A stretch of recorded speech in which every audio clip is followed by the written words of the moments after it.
Ethiopia and Eritrea's story is one of brotherhood turned bitter, shared bloodlines and culture torn apart by decades of war and political ambition. For centuries, the people of these neighboring nations lived side by side, their histories intertwined through trade, marriage, and shared traditions. The Horn of Africa was once a tapestry of communities that moved freely across what would later become a heavily fortified border. Yet, beneath the surface, political tensions simmered, setting the stage for a dramatic rupture. Eritrea's 1993 independence, after a 30-year struggle, left Ethiopia landlocked, and both nations nursing deep grievances. For Eritreans, independence was a hard-won victory and a moment of national pride. For Ethiopians, it was a painful loss, not just of territory, but of access to the sea and a sense of regional unity. The wounds of separation ran deep, fueling suspicion and resentment on both sides. Hopes for peaceful coexistence quickly faded, replaced by a devastating border war in 1998 that killed tens of thousands and entrenched animosity. The conflict left scars, not only on the land, but on the collective memory of both peoples. Families were divided, towns destroyed, and the border became a symbol of loss and hostility. For years, the border was a militarized no man's land, with both governments supporting proxy conflicts. The region became synonymous with tension and uncertainty, as soldiers watched each other from across barbed wire, and civilians lived in fear of renewed violence. In 2018, Prime Minister Abiy Ahmed's peace overture briefly thawed relations, bringing hope to millions on both sides of the border. Streets filled with celebration, families reunited, and the world watched as two old foes embraced. But the alliance proved fragile. Eritrean troops later fought alongside Ethiopia in Tigray, only for ties to sour again after the war ended in 2022. The promise of lasting peace slipped away, replaced by renewed suspicion. By late 2025, tensions have returned to dangerous levels, echoing the darkest days of their rivalry. Military buildups and harsh rhetoric have once again become the norm, as both sides brace for the possibility of another conflict. The 2018 peace deal is a distant memory, replaced by accusations and military posturing. Diplomatic channels have all but closed, and the fragile trust built over years has crumbled. Decades of mistrust have resurfaced, pushing both nations perilously close to renewed conflict. For the people living along the border, the hope for peace has once again given way to fear and uncertainty, as the shadow of war looms ever larger.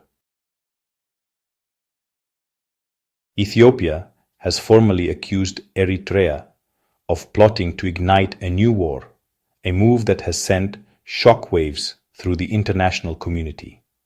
The Ethiopian government claims that Eritrea is not only meddling in its internal affairs, but is actively working to destabilize the region.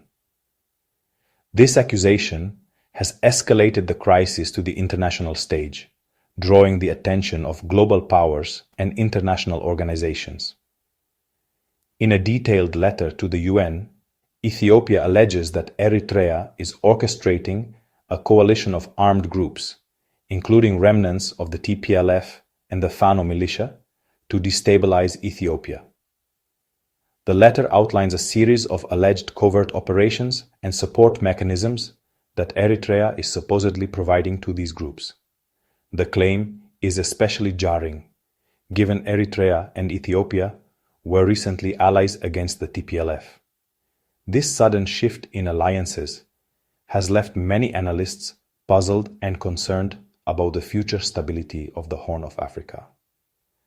Addis Ababa insists Eritrea is training and supporting these groups to open multiple fronts of instability. The Ethiopian government argues that these actions are part of a broader strategy by Eritrea to weaken Ethiopia's central authority and create chaos. Ethiopia also blames Eritrea for fueling the Amhara region's insurgency, arguing it's part of a broader strategy to weaken the government. The Ethiopian government has presented what it claims is evidence of Eritrean involvement in these insurgencies.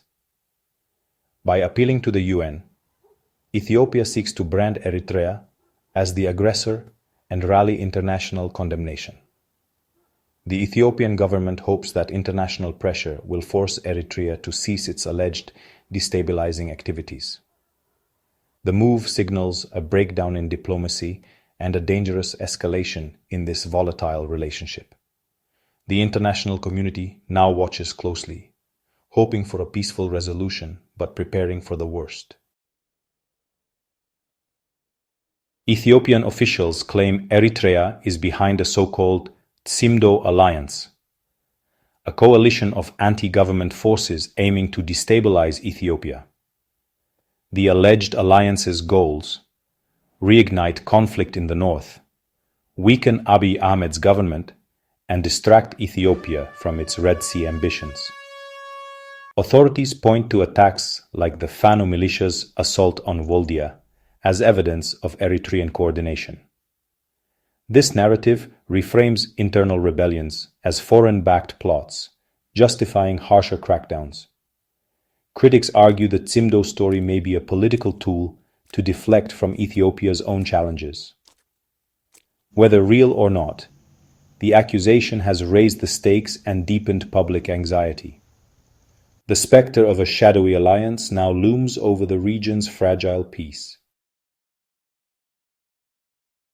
Ethiopia's landlocked status is a national obsession, fueling its quest for Red Sea access since losing its coastline in 1993. Dependent on Djibouti's port, Ethiopia's leaders see this as an economic and strategic vulnerability.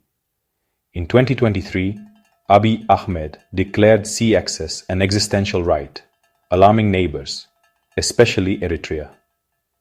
Eritrea views Ethiopia's ambitions as a direct threat to its sovereignty, particularly over the port of Assab. The clash is fundamental. Ethiopia seeks economic lifelines. Eritrea defends hard-won independence. This zero-sum standoff makes compromise elusive and raises the risk of confrontation. Every move toward the sea is seen as provocation, pushing both nations closer to conflict. Eritrea's response to Ethiopia's accusations has been official silence. President Isaias Afwerki has not addressed the claims. Instead, Eritrean media mocks Ethiopia's obsession with the sea, framing Abiy's rhetoric as a distraction from internal crises. This strategy projects calm for domestic audiences and avoids legitimizing Ethiopia's charges. Eritrea's ambiguity keeps the world guessing and maintains strategic flexibility. Meanwhile, Asmara quietly strengthens ties with regional powers like Egypt, building alliances against Ethiopia's growing assertiveness. The message: Eritrea will not be isolated or intimidated. Silence, paired with subtle diplomacy, is Eritrea's chosen weapon in this standoff. The Tigray People's Liberation Front, now leading Tigray's interim administration, vehemently denies any alliance with Eritrea. TPLF leaders call the accusations fabrications, insisting their focus is on rebuilding after the devastating war. They argue that partnering with Eritrea, their former enemy, would betray Tigrayans desperate for peace. Instead, the TPLF accuses Addis Ababa of stalling the peace process and using the Tsimdo story to justify military presence in Tigray. This mutual distrust highlights the region's unresolved tensions and the fragility of the Pretoria peace agreement. The TPLF's denial adds another layer of complexity to an already volatile situation. The war of words is now matched by military buildup along the Ethiopia-Eritrea border. Satellite images show Eritrean troops conducting drills near flashpoints like Bure and Zalambesa. Ethiopia has responded by deploying special forces and reinforcing border positions, framing it as defense but fueling tension. The risk: A single miscalculation could trigger a full-scale war. Ethiopia also accuses Eritrea of supporting proxy forces like the Fano militia, threatening to open new fronts inside Ethiopia. The fragile peace of recent years has evaporated. The border is once again a militarized frontier. Cross-border movement is restricted, and local economies suffer. The specter of past wars hangs heavy as both sides prepare for the worst. For border communities in Tigray and Amhara, renewed tensions mean fear and hardship, not abstract politics. Many are still recovering from the last war, counting their dead, rebuilding homes, and clinging to fragile hope. Military buildup has choked off trade and daily life, deepening economic and humanitarian crises. Farmers fear their fields, traders are idle, and families are paralyzed by anxiety.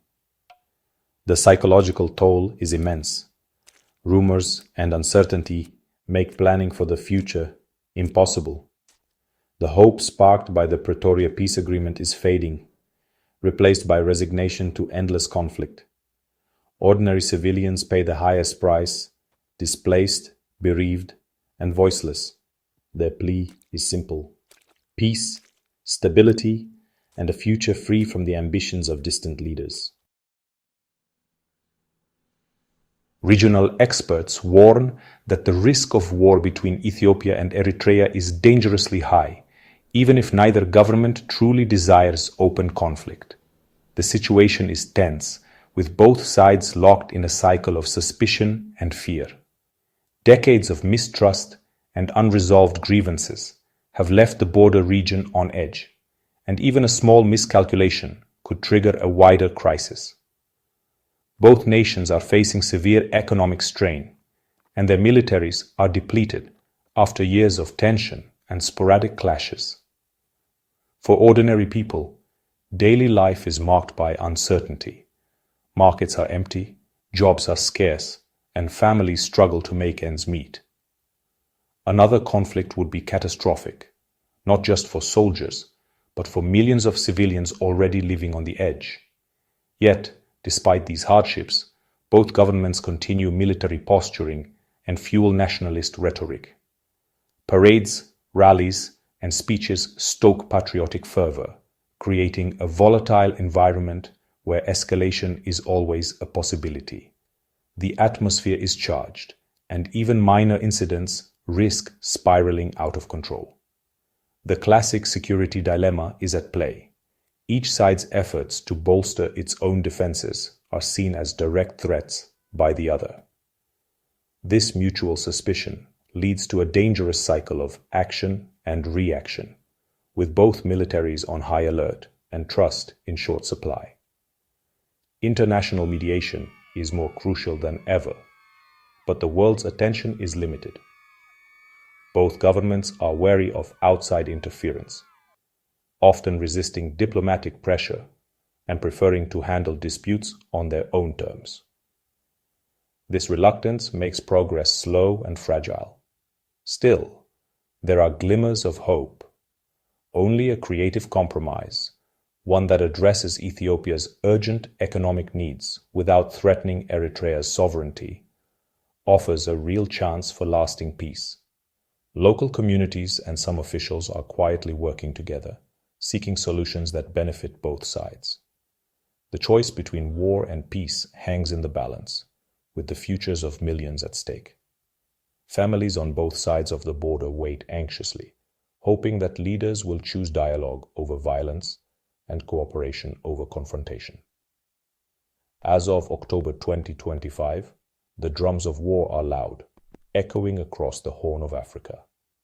Yet, hope for peace has not yet vanished. The coming months will be critical in determining whether this fragile region moves toward reconciliation or plunges back into conflict.